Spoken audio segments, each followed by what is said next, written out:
Hello বন্ধুরা, good morning. আজ হলো শনিবার আর আজকে হলো মহাশিবরাত্রি। কাল থেকে চতুর্দশী শুরু হয়েছিল রাত থেকে, তবে কালকে আমি করতে পারিনি শিবরাত্রির উপোসটা। ভাবলাম আজকে সকাল থেকে যখন জল দেওয়া যাবে তাহলে আজকে সকালবেলাতে উপোস করি। তো সেই জন্য আমি যথারীতি অফিস থেকে বলে একটা লিভও নিয়েছি। আর এই তো দেখতে পাচ্ছ আমি সবে মাত্র 15-20 মিনিট আগে ঘুম থেকে উঠে জাস্ট একটুখানি ফ্রেশ হয়েছি আর এই বাসি নাইটিটা চেঞ্জ করেছি। আর আমার কোনো কাজ করা হয়নি এখনো পর্যন্ত। এখন ঝটপট সমস্ত কাজ করতে লেগে যেতে হবে। আমার বাসি বিছানাটা পর্যন্ত তেমনই পড়ে আছে। আর পুজোর কিছু জোগাড় করতে হবে, যেমন বেলগাছ থেকে বেলপাতা পাড়তে হবে। তো এগুলো জোগাড় করা এখনও বাকি। তো চলো বেশি বকবক না করে এবার ভিডিওটা শুরু করি, আর তোমরা পুরো ভিডিও জুড়ে থাকো। আশা করছি তোমাদের খুব ভালো লাগবে। তো বন্ধুরা, তোমাদের সাথে প্রথমে একটুখানি গল্প করে নিলাম, তারপরে এই যে চলে এসেছি এখন বিছানাটা তুলতে। সকাল সকাল সমস্ত কাজ তাড়াতাড়ি শেষ করে ঠাকুর ঘরে কিন্তু চলে যেতে হবে। তো সেই জন্য তড়িঘড়ি কাজগুলোতে হাত লাগিয়ে দিলাম। সব থেকে প্রথমে এই বিছানাটাকেই তুলে নিচ্ছি, আর ওদিকে বাসি কাজ কিছুটা রয়েছে যেটা আমি অফ ক্যামেরাতে সেরে নেব, না হলে ভিডিওটা অনেকটাই লং হয়ে যাবে। তো এই যে লেপটা গুছিয়ে নিলাম। আজ জানো তো সকাল থেকে একটুখানি ঠান্ডা ঠান্ডা মতন লাগছিল, তো সেই জন্যই গায়ে চাদর লাগিয়ে নিয়েছি। না হলে তো অন্য দিন আমাকে চাদরটা পরতে হয় না সকালে। আজকে একটু দেখলাম ঠান্ডা লাগছে, তাই এই চাদরটা পরে নিয়েছিলাম। আর এই যে দেখো, কথা বলতে বলতে ওদিকে বিছানাটাও কিন্তু তুলে নিয়েছি।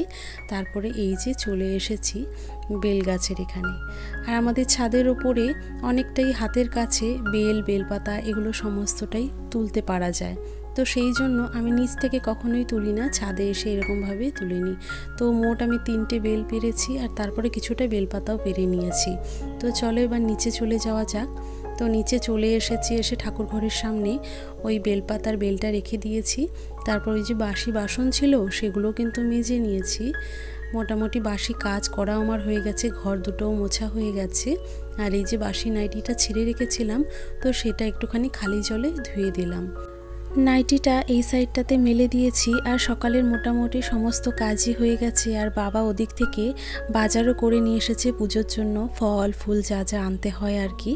আর বাকি সমস্ত জোগাড় আমি করে নিয়েছি।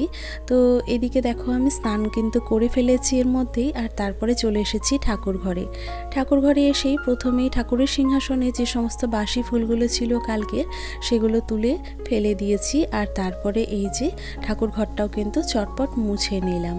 আর তারপরে এই যে ঠাকুরের বাসনগুলো রয়েছে সেইগুলো কিন্তু এখন চটপট মেজে নিচ্ছি। বেশি এক্সট্রা বাসন বার করতে হয়নি, প্রত্যেক দিন যে বাসনগুলো পুজোর জন্য ব্যবহার করি সেগুলোই বের করেছি। আর ওদিকে পুষ্পপত্রটা আমি ধুয়ে রেখে দিয়েছি। আর এই যে দেখো, বেলগাছ থেকে যে বেলপাতা আর বেলগুলো পেরেছিলাম না, সেগুলোকেই এখন জল দিয়ে ভালো করে ধুয়ে রেখে দেব। আর বেলপাতাগুলোতে এই যে ডালের মধ্যে থেকে ছাড়িয়ে নেব।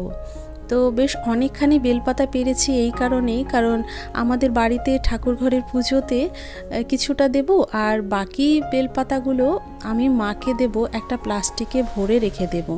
সেটা হচ্ছে মামা বাড়িতে নিয়ে যাবে, তো সেই জন্যই আমি আলাদা করে কিছুটা বেলপাতা তুলে রাখবো।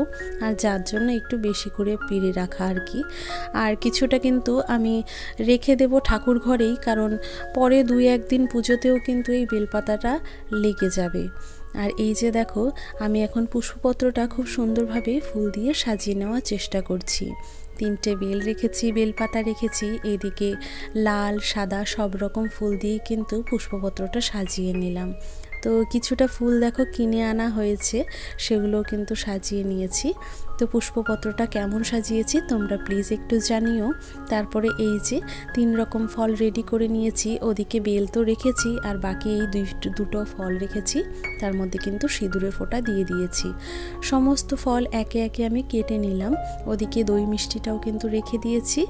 আর এই যে আমার মোটামুটি সমস্ত জোগাড় করা হয়ে গেছে। ঠাকুর ঘরে এসে আমি সমস্ত ঠাকুরকে স্নান করিয়ে পুজো কিন্তু দিয়ে দিয়েছি।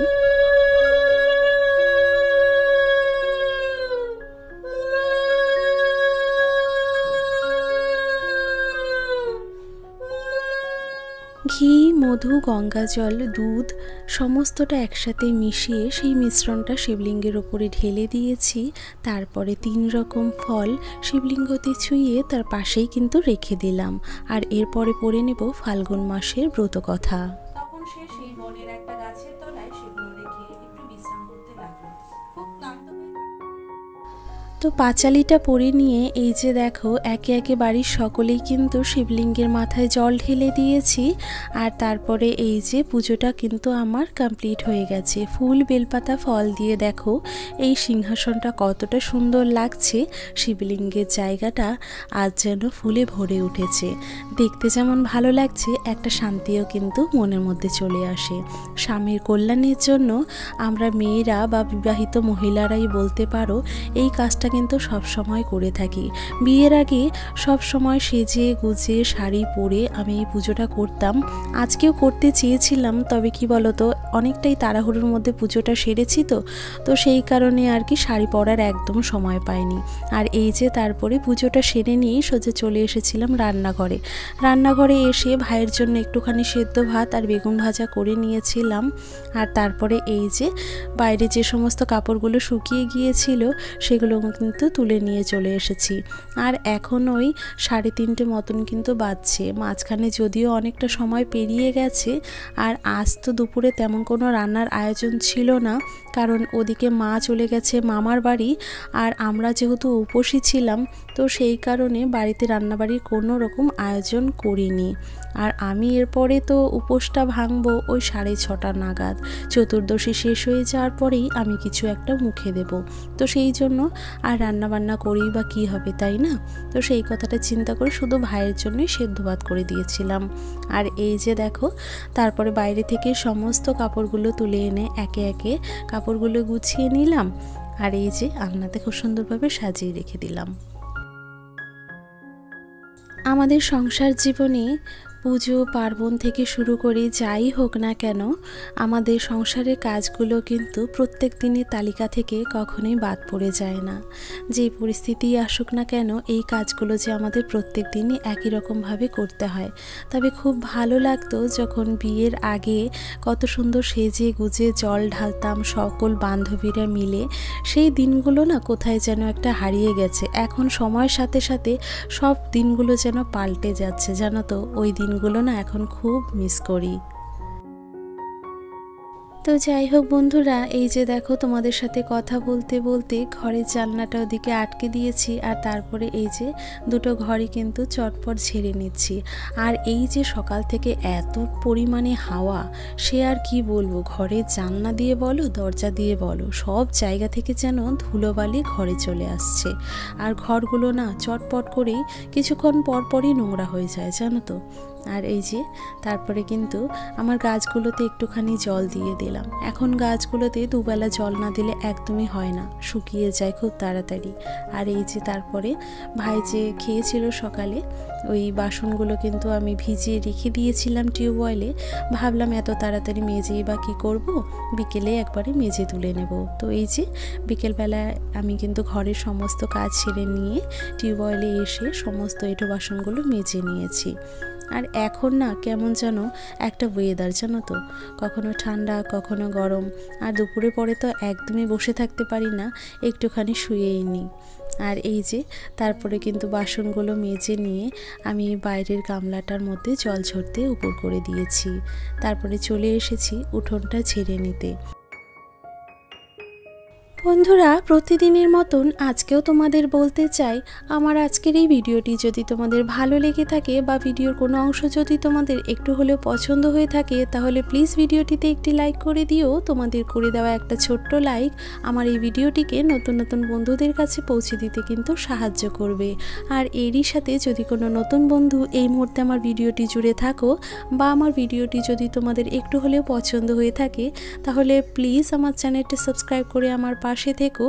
আর চ্যানেলটা সাবস্ক্রাইব করার পাশাপাশি বেল বাটনটা প্রেস করতে ভুলো না। এতে করে যখন আমি নতুন ভিডিও আপলোড করব তোমরা কিন্তু সাথে সাথেই নোটিফিকেশন পেয়ে যাবে। আর এই তো বন্ধুরা তোমাদের সাথে বকবক করতে করতে দেখো ওদিকের উঠোনটা কিন্তু আমি ঝেড়ে ফেলেছি, আর এই যে এদিকের উঠোনটাও কিন্তু ঝেড়ে নিচ্ছি। তো দেখতে পাচ্ছ বন্ধুরা ঠিক কতটা পরিমাণে হাওয়া, মানে আমি যেদিকেই ঝাড় দিচ্ছি উল্টে আবার সেই ধুলোগুলো চলে আসছে। তো যাই হোক, বিকেলে সমস্ত কাজ সেরে নিয়ে এই যে চলে এসেছি ঠাকুর ঘরে। আর মা তো আজ বাড়িতে নেই, গেছেন মামা বাড়ি, তো আমিও হয়তো রাতের দিকে যেতে পারি। তো যাই হোক, এই যে দেখো আমি কিন্তু ধূপদানা ধরিয়ে নিয়েছি, আর এই যে এখন কিন্তু শঙ্খটাও বাজিয়ে নিলাম। দেখতে দেখতে সারাদিনটা কিভাবে কেটে গেল একদম বুঝতে পারলাম না। তো বন্ধুরা, আজকের ভিডিওটা এই পর্যন্তই। দেখা হচ্ছে পরবর্তী একটা নতুন ভিডিওতে, ততদিন ভালো থেকো।